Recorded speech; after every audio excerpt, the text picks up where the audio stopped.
Hi, in this video we're going to be doing the full unit 2 review that we had in class that we were working on. I'm not going to pause the video, so I'm not going to make it shorter, so it's just going to be the full thing. I apologize for it being on the longer side. So the first thing we're going to do is we're going to find the domain of this function. So when we're looking for domain, remember domain is your x values. And it doesn't matter, they did not give us whether it was interval notation or inequality notation. I will do both. But I remember my domain is how far is x going? So in the x direction, it looks like we're going all the way to negative infinity.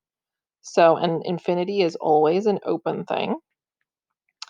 And then we're going in the x direction, in the positive direction, it looks like I'm going all the way because the arrow means it keeps going to positive infinity. So that would be my domain of that function. So we have the same function, and now I need to find the range. Remember, range is your y values. I always start at the bottom for my y value. So it looks like my arrows are pointing down. So my smallest y value pointing down is negative infinity. And then my highest y value appears to be at about 3. So I'm going to go with 3, but we know that because it's a solid curve there, we're going to use a bracket, or we're going to use an equal sign underneath the inequality sign. All right, same graph again. We now need to figure out the end behavior. So as x is approaching negative infinity, so as x is walking this direction, what's happening with y? Y is getting more and more and more negative. So we would say that it's negative infinity.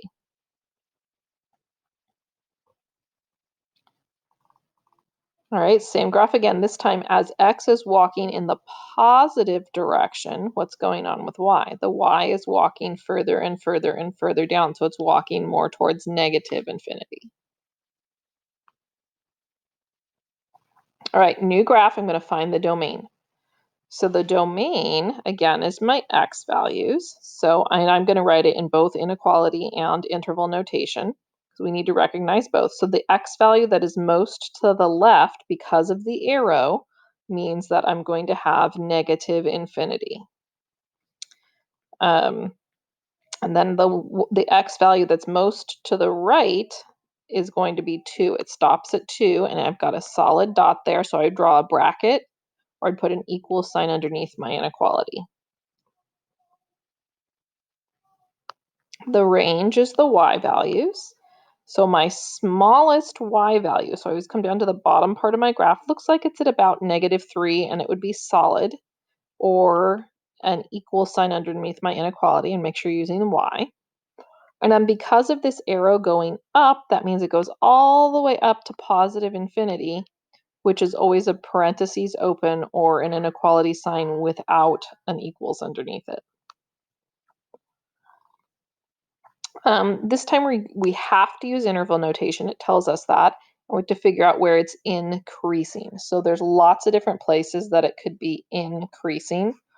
So the increasing looks like it could be on this interval right here. And I'm using interval notation. So it looks like I've got a solid, so a bracket, all the way into from -6 until I hit -4. That would be a bracket. And you can use commas, you can use the union symbol if you want.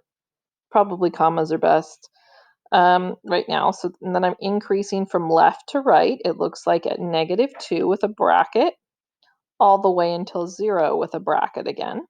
And then it looks like I'm also increasing right here. Oh, that's not a bracket though, it's open. So parentheses at 2 all the way until 4, but with a bracket. Now, if this was, say, a multiple choice, multiple response, a matching, something like that, you could also have other intervals in there where it's increasing. So look at this. I could tell you, even though it's not the full interval, it's also increasing on the interval from -2 to -1. That's another increasing interval. I could do the same thing here. I could say, hey, from -6 to -5. It's increasing. So we need to make sure we're aware of those things, that partial intervals count. As long as it's going up, you can choose it as an increasing interval. All right, now we're going to look at decreasing. And that same what I just was talking about applies to all of it, applies to decreasing as well. So decreasing means it's going down from left to right. So the first one I'm seeing is at bracket. Oh, inequality notation this time though. So not bracket. -4 less than x, right? And then it goes all the way until we hit 2. Oh, this is going to be solid, so there's an equal sign. This is not going to be solid, so there's no equal sign because it's got an open dot to -2. All right, decreasing again here. So it looks like -3 with an equal sign all the way to 2 with an equal sign. And then finally to here, so from 6 with an equal sign to 8, no equal sign. And then finally, we're supposed to use inequality notation to find all the intervals where the average rate of change is 0. So average rate of change is a fancy word for finding the slope. So we need the slope to be 0. The only place where the slope is 0 is right along in here. So I'm just going to write down that interval in inequality notation. So it goes from 4. There's going to be an equal sign, and we're looking at just the x values, less than or equal to 6. All right, now we're going to evaluate the piecewise function. And I've been seeing a little bit of misconceptions on this, so let's make sure we clear those up. So when it says I want f of 2, I only plug into this branch right here, so only into the top branch, because that is where the domain says it's less than 3, so 2 would be in there. When I plug in, I only plug into this. I don't do anything with the inequality, okay? So f of 2 equals 2 times 2 plus 1, which would be 4 plus 1, which is 5. All right, we're going to evaluate this piecewise function for f of 3. So I check out my domains first. F of 3 is not strictly less than 3, but it is greater than or equal to 3. So I'm choosing this branch. Remember, I don't put anything into here. I'm just going to put in f of 3 equals 3 squared, which is 9.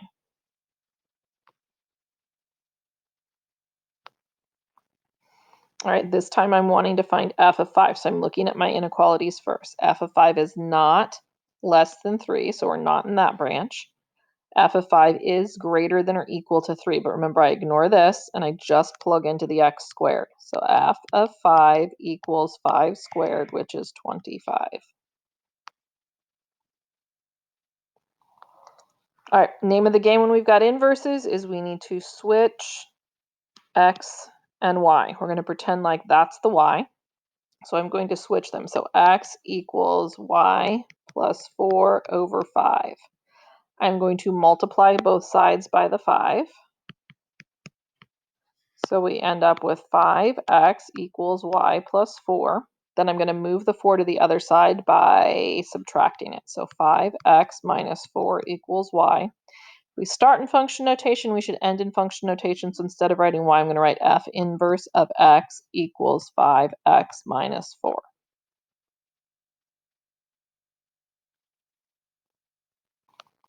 We're going to find the inverse again. So again, I'm going to pretend that that's y, and then I'm going to switch my x and my y. So x equals y squared minus 8. I'm going to add the 8 to the other side. And then to undo the squared, I have to take the square root. And technically, I'm supposed to write plus and minus. So I have plus or minus square root of x plus 8 equals y. And again, if it starts in function notation, I should end in function notation. So I'm going to rewrite it as f inverse of x, replacing the y, equals plus or minus square root of x plus 8.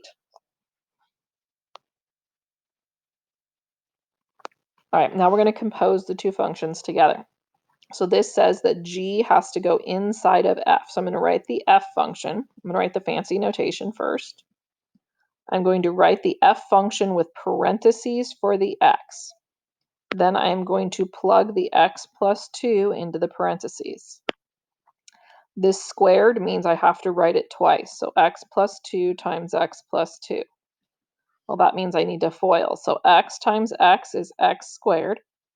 X times 2 is 2x. Another 2 times x is 2x, and 2 times 2 is 4. So my final simplified answer would be x squared plus 4x plus 4, because we have to combine like terms in the middle. So this one is saying take the -3, plug it into f, and then plug that answer into g. So I'm going to find f of -3 first. So I've got -3 squared plus 1. I took the -3 and I substituted it in for x. -3 squared is 9, plus 1 is 10. I'm now going to replace that up here. So g of 10. 10 is replacing f of -3, because those... Oh, that's not what I wanted to do. F of -3 is 10, so I'm going to take this -3 and replace it with 10. Okay, so we've got my g function. I'm going to write parentheses for my x plus 2, and then I'm going to plug the 10 in.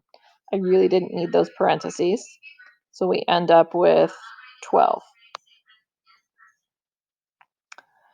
All right, we've got a whole bunch of these, so we've got to find this off of the graph. So remember, when it has just f or g, that is going to be an x value that I am looking for. If it says f inverse or g inverse, that implies that we're looking for a y value first.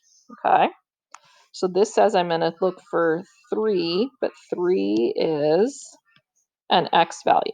So I'm going to put the x value of 3 into f. So we've got 3. I'm going to go to the x value of 3, and I'm going to read the y value off the graph. It looks like it's -4.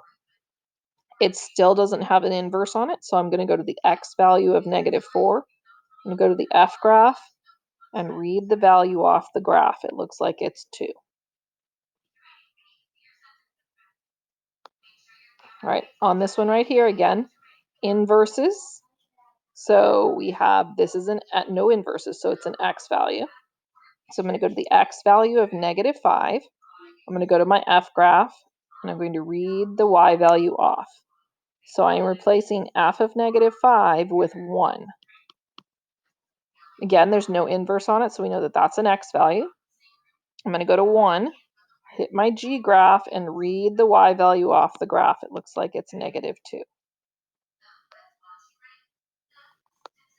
All right, now we've got the inverse, so that means that this is going to be a y value this time. So I'm going to go to my y value of -1. So I'm going to go to -1 on the y, and I'm going to go to my g graph. So I'm going to go all the way until I hit my g graph, and it looks like I'm there at -6.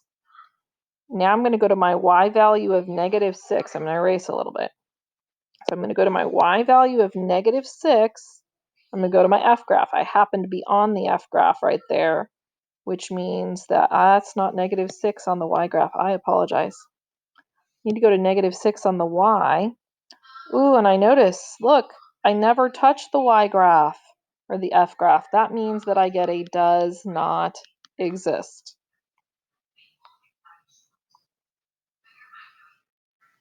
All right, looking at this one here. We have an inverse, so this has to be a y value. So I know I am going to the y value of -1. I'm going to look at the g graph, and I'm at -6. So I'm looking at f of -6. Notice there's no inverse on it this time, so this is now an x value. So I'm going to go to x at -6. So -6 on my x happens to be right there. And then my y value right there, because that's what I have to read off this time, is 0. All right. Again, the inverse means that this is a y value that we're putting in. So we're going to 7 on the y, and we're going to look at the f graph. And I read off that I have a 5 that I'm going to replace it with. So g of 5. This is an x value, so I'm going to go to the x value of 5, go to my g graph, and read off the y value, which is -4. All right, last one. F inverse of F inverse. So The F inverse means it's a y value. So I'm going to look at the y value of 8. And I'm going to go to my F graph and read off the x value. So I'm replacing that with a 6. So 6. And then this, again, this inverse means that this is a y value. I'm going to go to the y value of 6, hit my F graph, and read off the x value, which happens to be